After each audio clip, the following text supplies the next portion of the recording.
ನಮಸ್ಕಾರ ಎಲ್ರಿಗೂ ವಿವಿಧ ರುಚಿ ಚಾನಲ್ಗೆ ಸ್ವಾಗತ. ಇವತ್ತು ಉತ್ತರ ಕರ್ನಾಟಕ ಸ್ಪೆಷಲ್ ಬದನೆಕಾಯಿ ಎಣ್ಗಾಯಿ ಹೇಗೆ ಮಾಡೋದು ಅಂತ ನೋಡೋಣ. ಬೇಕಾಗಿರುವ ಪದಾರ್ಥಗಳನ್ನು ನೋಟ್ ಮಾಡ್ಕೊಳ್ಳಿ.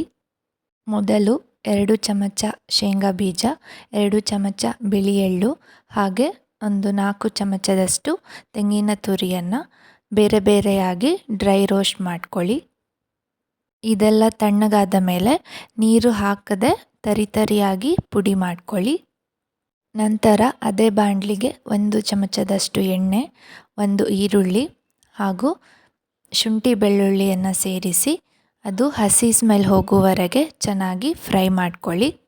ಸ್ವಲ್ಪ ಫ್ರೈ ಆದಮೇಲೆ ಅದಕ್ಕೆ ಕರಿಬೇವು, ಲವಂಗ ಹಾಗೂ ಚಕ್ಕೆ ಸೇರಿಸಿ 1-2 ನಿಮಿಷ ಫ್ರೈ ಮಾಡ್ಕೊಳ್ಳಿ.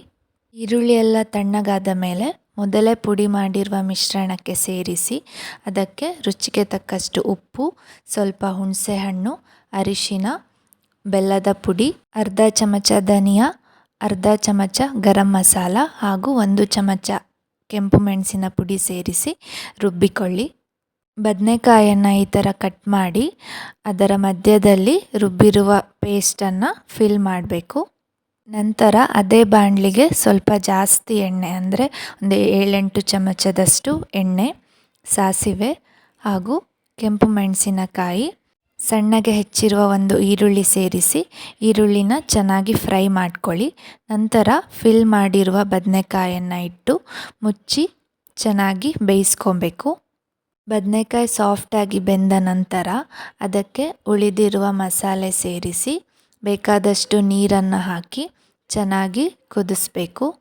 ಇದನ್ನು ಚೆನ್ನಾಗಿ ಬಾಯ್ಲ್ ಮಾಡಿದಷ್ಟು ಟೇಸ್ಟ್ ಚೆನ್ನಾಗಾಗತ್ತೆ.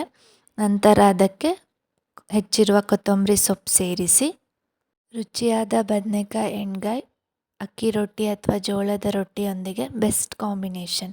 ಈ ವಿಡಿಯೋ ಇಷ್ಟ ಆಗಿದ್ದರೆ ಲೈಕ್ ಮಾಡಿ, ಶೇರ್ ಮಾಡಿ ಹಾಗೂ ಸಬ್ಸ್ಕ್ರೈಬ್ ಮಾಡ್ಕೊಳ್ಳಿ. ರೆಸಿಪಿ ಟ್ರೈ ಮಾಡೋದನ್ನು ಮರಿಬೇಡಿ. Thanks for watching.